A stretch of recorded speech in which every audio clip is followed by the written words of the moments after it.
selamat siang waktu Florence. Saat ini gue lagi ada di kota Florence, Italia. Gue mau sedikit ngejelasin ke kalian soal kota ini, sedikit aja.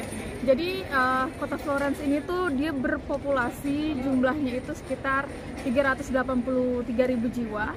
Dan kota Florence itu terkenal akan orang-orang penting yang di sini. Jadi ada banyak orang penting, termasuk salah satunya itu ada Michelangelo, dia itu seniman. Terus juga ada Da Vinci, seniman juga. Terus juga ada Galileo, tapi Galileo kalian tahu kan bukan seniman. Jadi gue bakal ngajak kalian keliling ke beberapa tempat yang banyak dikunjungin sama turis-turis di sekitaran Florence. Tapi karena ini juga hujan, tapi kita bakal coba usahain jalan kaki dari satu tempat ke tempat lainnya yang lebih dekat. Dan ayo gengs!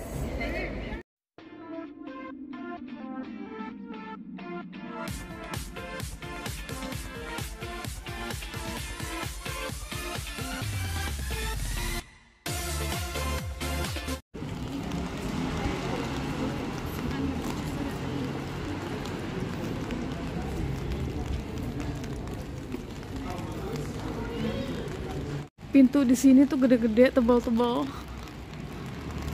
tinggi-tinggi. Padahal cuma di sekitaran gang doang ya.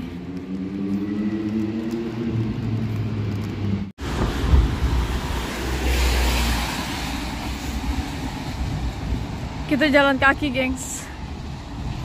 Dari hotel sampai ke arah ini. Karena di sini nggak terorganisasi, nggak beraturan, alias nggak tahu, membingungkan. Kita coba beli tiket bus di tempat yang ngejual tiket bus, katanya nggak ada, kosong. Nyari sono sini kosong. Gengs, kalian bisa ngebayangin gak sih? Ada seniman, penulis, dan ilmuwan paling terkenal di dunia tinggal di satu kota. Nah, ini nih yang terjadi di Florence. Kayak gue bilang sebelumnya, kota Florence ini adalah rumah bagi para seniman terkenal. Itu salah satunya tuh ada Leonardo da Vinci, ada Michelangelo, terus juga ada Galileo kayak gue bilang sebelumnya. Terus juga kota Florence ini tuh tempat kelahiran gelato terkenal, gengs. Gengs, fakta menarik lainnya adalah Florence, kota pertama dengan jalan beraspal di Eropa. Florence begitu kaya dan progresif sehingga pada tahun 1339, sebagian besar jalan kota diaspal menjadikannya kota pertama di Eropa yang memiliki jalan beraspal. Kota Florence adalah salah satu kota bersejarah terkaya dan terpenting di Eropa dan di dunia. Salah satu pusat perdagangan dan keuangan utama abad pertengahan, oleh karena itu, Florence sering disebut sebagai Athena abad pertengahan.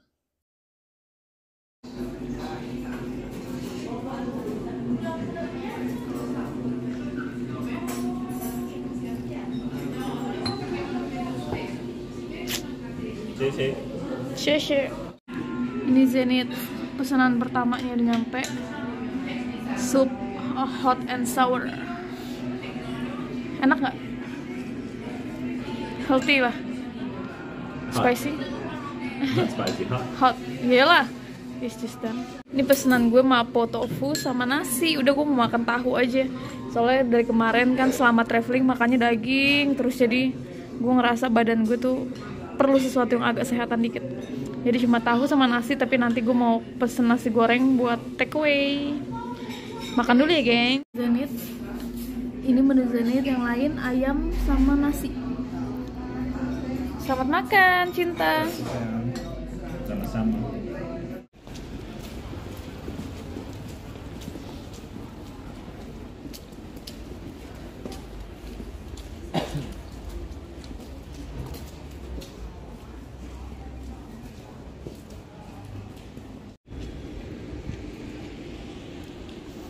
Sekarang kita ada di depan pasar.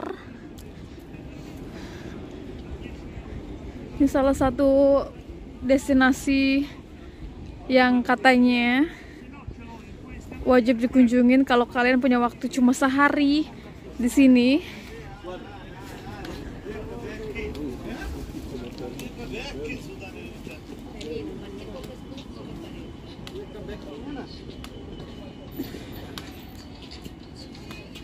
Pasar jual tas-tas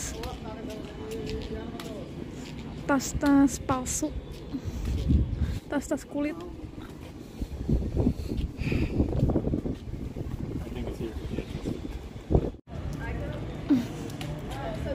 Jadi di luar itu ya itu pasar pembukaan juga. Ini the real marketnya, the real pasarnya. Dalamnya kayak gini.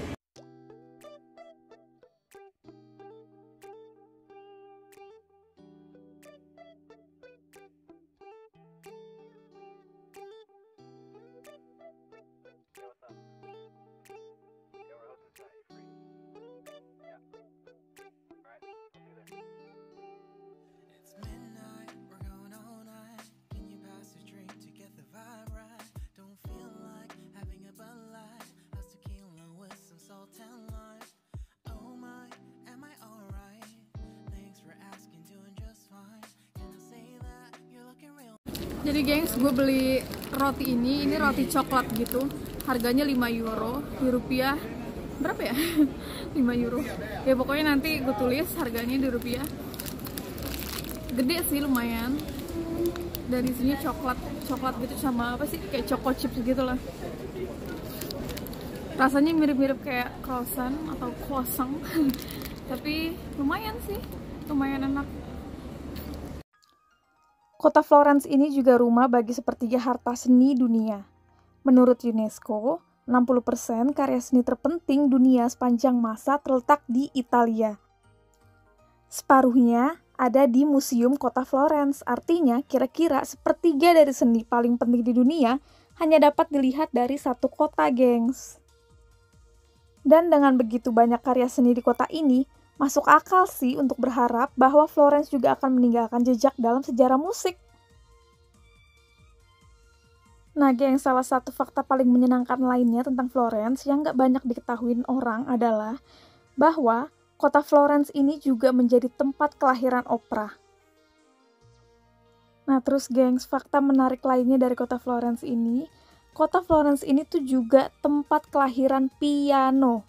Iya, piano. Kalian tahu kan piano tuh alat musik yang biasa orang-orang mainin. Piano itu diciptain oleh Bartolomeo Cristofori sekitar tahun 1700. Ya, meskipun tahun dan tanggal pastinya nggak dapat dipastiin, tapi nama asli pianoforte sendiri itu, piano artinya lembut dan forte artinya keras kuat. Yang sekedar peringatan buat kalian, kalau misalkan kalian datang ke tempat turis area, terus di sekitar sini kan juga turis area. Nah, kalau turis area tuh banyak banget yang jual souvenir, tapi tuh kayak apa ya? Kayak nipu lah gitu. Karena contoh nih, kita nggak minat, dia nyamperin nanya-nanya dari mana asalnya, bla bla bla. Ternyata mohon maaf ya, yang jual orang-orang hitam gitu, orang Afrika, nggak. Terus mereka datang nyamperin langsung ngasih gelang gitu. Jadi jangan, kalau mereka langsung ngasih dagangannya gelang, jangan langsung diterima. Kalau misalkan mereka bilang ini nih cobain, jangan mau, karena ujung-ujungnya disuruh beli, disuruh bayar. Jadi hati-hati ya, kalau misalkan mereka nanya-nanya, ignore aja, diemin aja, cuekin.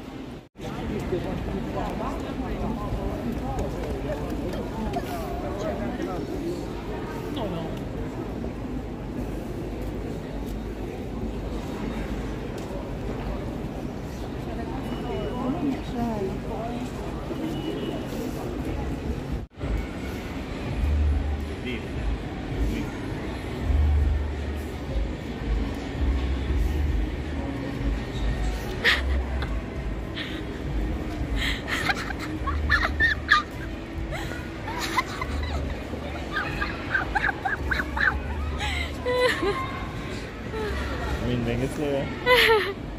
What kind of vlog is this? Just showing Zenith face. Oh ya gengs, fakta menarik lainnya, kota Florence ini juga menjadi kota pertama yang menghapus hukuman mati. Jadi pada tanggal 30 November 1786, ada Adipati Agung dari Florence yang bernama Pietro Leopoldo menghapuskan hukuman mati dan penyiksaan dari Undang-Undang Hukum Tuscany. Nah, ini juga jadi hari istimewa dalam sejarah Eropa karena ini adalah pemerintahan pertama di Eropa yang melarang hukuman mati. Nah gengs, Kota Florence ini juga menjadi tempat lahir dari perawat yang paling terkenal di dunia. Nah, perawat ini lahir di Florence pada tanggal 12 Mei 1820.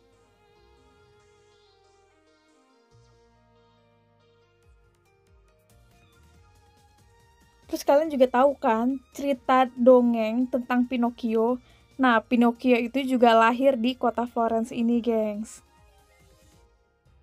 Jadi guys, katanya kalau kita masukin koin ke dalam, kalau koinnya nggak jatuh ke dalam gini, itu berarti nggak akan terpenuhi keinginan kita. Tapi kalau masuk ke dalam, bakal terpenuhi. Kita bakal coba.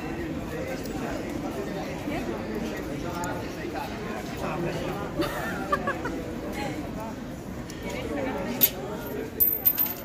Mana sih? Sini? No, ir en caso de que se me acabara el rollo, pero no se me acaba como. Oh no. Enggak? Impossible. Jadi tempat ini katanya juga kalau misalkan kita sentuh mulut si patung babinya, kata kalian bakalan balik lagi ke sini. Ya tapi gue nggak percaya gitu-gituan, cuma ya oke lah buat ceritanya.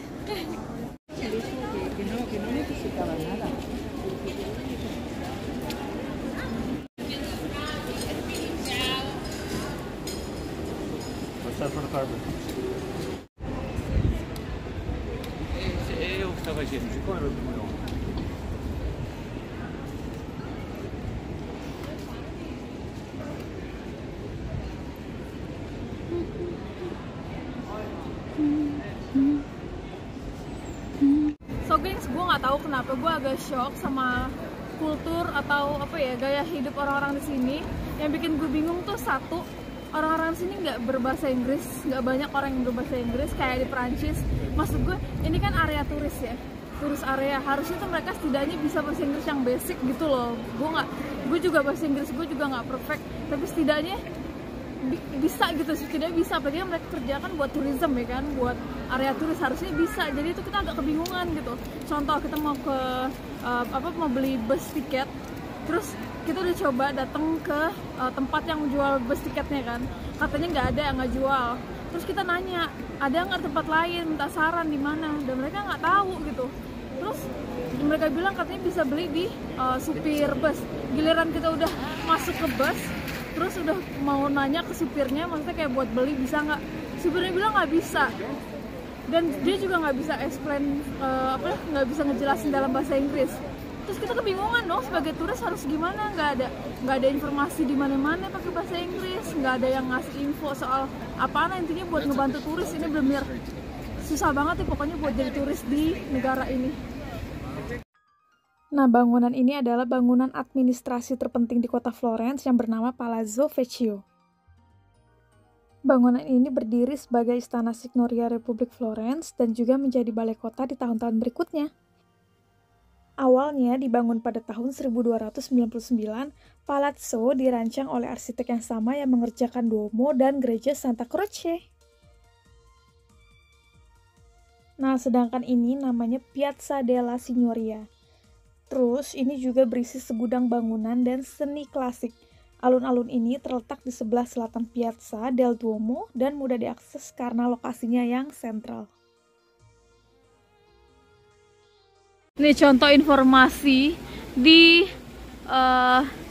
lokasi terkenal, salah satunya patung ini. Ini lihat aja kalian, nih ya. Ini di bahasa Itali, nggak ada bahasa Inggris. Mereka kira semua orang berbahasa Itali gitu. Tuh, mana gue yang ngerti. Oke, gue tahu nih, zona monumentale itu zona monumen gitu kali ya. Monumen. Tapi mana kita paham nih bahasa Itali semuanya. Kira ngerti kali nggak ada bahasa Inggris nih.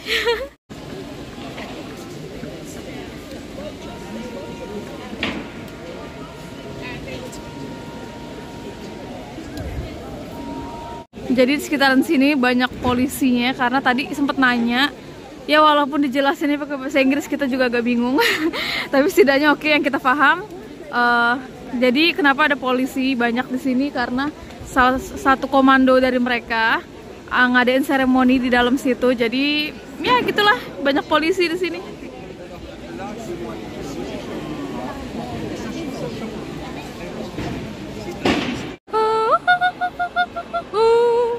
Tuh di dalam itu tuh opera.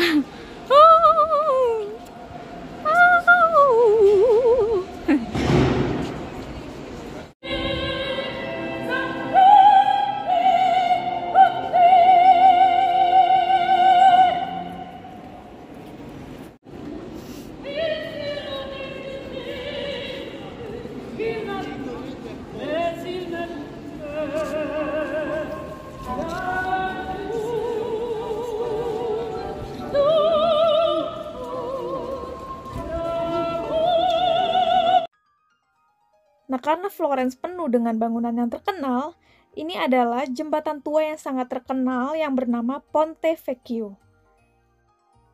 Nah, koridor jalan ini sendiri namanya Corridio Vasariano.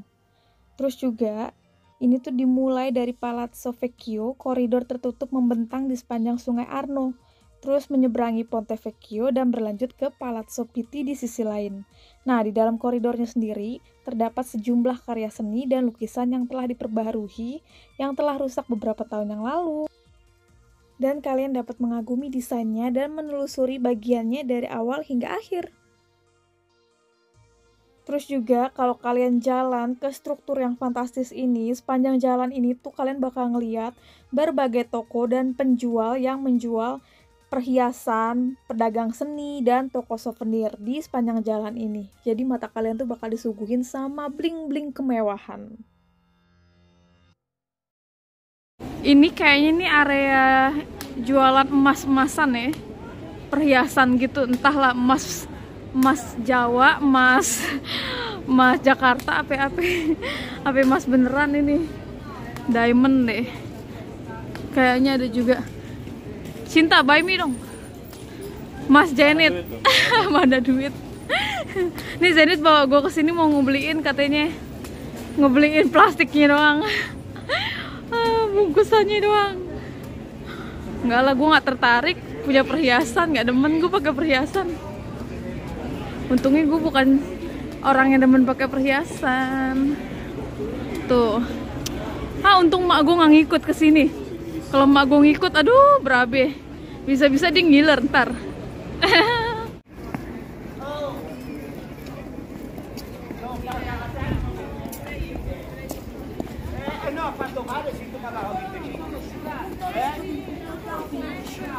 Ma che un anno le va, ascolta, non un anno, no, vabbè, tu l'hai detto e tu non ti preoccupare. Io ti lascio lontano. Sotto una mia donna tu l'hai detto. No, altro perché ti guardate piano. E sei le padroniere, c'è capite così, no? So guys, saat ini gue lagi ada di depan gereja. Di belakang gue ini ada gereja namanya Dom Cathedral.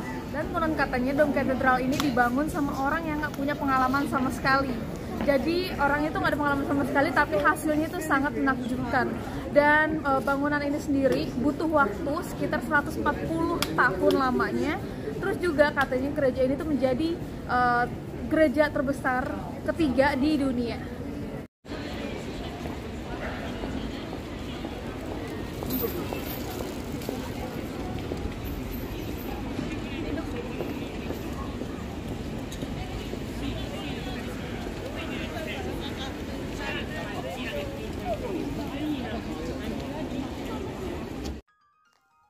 Nah, kira-kira kayak gini nih, gengs, penampakan dari dekat bangunan gereja Piazza del Duomo-nya. Piazza del Duomo ini juga menjadi salah satu alun-alun utama di kota dan berisi beberapa arsitektur luhur. Jadi kalau kalian ke kota Florence ini cuma 1 hari, wajib banget buat mengunjungi lokasi ini, gengs.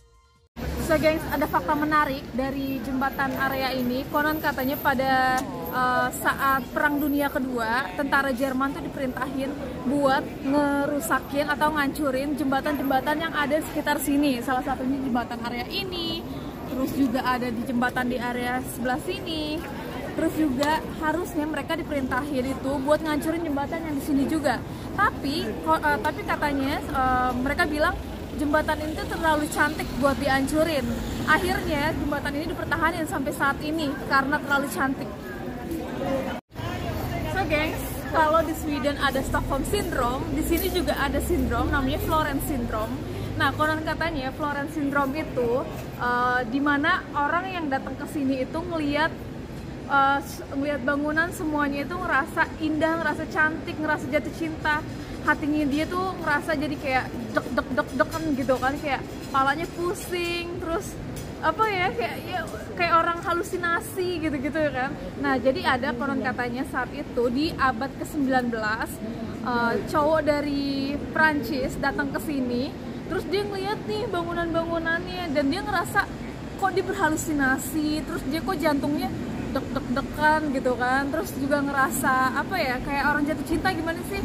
Nah, akhirnya disitulah disebut jadi Florence Syndrome, karena si cowok ini ngerasa jatuh cinta sama bangunan-bangunan yang ada di kota Florence ini.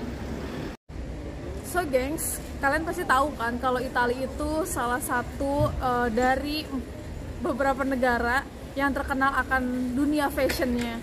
Nah, salah satunya kota Florence ini adalah kota kelahiran dari Gucci. Gucci itu lahir pada tahun 1921 di kota ini, gengs.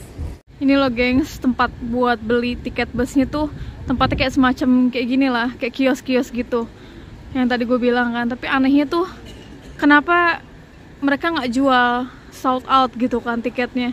Dan anehnya nggak bisa beli di bus driver, jadi agak bingung. Nah, akhirnya kita dapat juga nih tiket ini. Nih, kita dapat tiketnya kayak gini nih. Tiket yang kita cari-cari akhirnya mendapatkan juga. Iya, susah banget. Ini lebih susah daripada nyari toilet. How much is it? 15 krona, 1,5 euro. Oh, ini satunya 1,5 euro. Berapa? 150 euro per tiket. 25,000 rupiah. 25,000, 25.000 lah kurang lebih. Fakta menarik persamaan antara gaya hidup orang Italia dengan orang Indonesia adalah parkir mobil, motor ada di mana-mana. Terutama di pinggir jalan. Ini parkir rata-rata di pinggir jalan, tepatnya ada di depan bus station. Jadi ini bayangin aja ya, tadi ada mobil di sini. Ini mobil-mobil. Terus kita nunggu bus di sini nih. Ini tempat tunggu bus. Terus ini orang naruh apa ya, parkirannya di sini, parkirnya. Terus busnya itu ngaret, nggak on time, sama kayak di Indonesia kan, dibilang jam berapa, datangnya jam berapa, berapa menit, nggak tahu aja yang datang lewat, udah lewat berapa menit. Ya ginilah kehidupan di Italia, sama kayak di Indonesia, nggak beda jauh. So gengs, makasih banyak buat jalan-jalan online-nya di kota Florence. Karena hari udah mulai gelap, terus kita juga kan di sini nggak lama. Besok pagi kita udah harus balik lagi ke kota Roma, terus istirahat 1 malam di Roma, baru balik ke Stockholm. Jadi kita akhiri jalan-jalan online kita sampai di kota Florence ini, dan sampai ketemu lagi di trip-trip selanjutnya. Bye bye. Ini kamar hotel di Roma untuk hari terakhir sebelum kita balik ke Stockholm. Ya, yang ini lebih bagus daripada yang di pertama tuh, yang pas pertama kita nyampe. Ini lebih wangi, lebih rapi, cuma sarapannya sama aja kayak yang pertama. Ya lumayan lah buat istirahat 1 malam. Toiletnya ini lebih modern dibanding yang pertama. Udah kayak ini, kalau yang pertama kayak homestay gitu, tapi yang ini lebih modern kayak apartemen.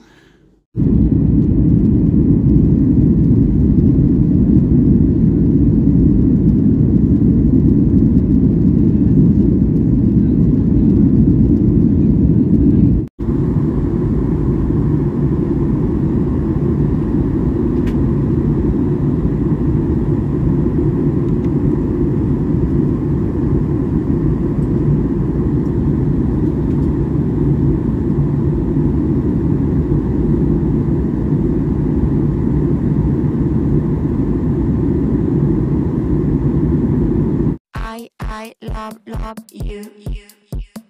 I love you. I love you. I love you.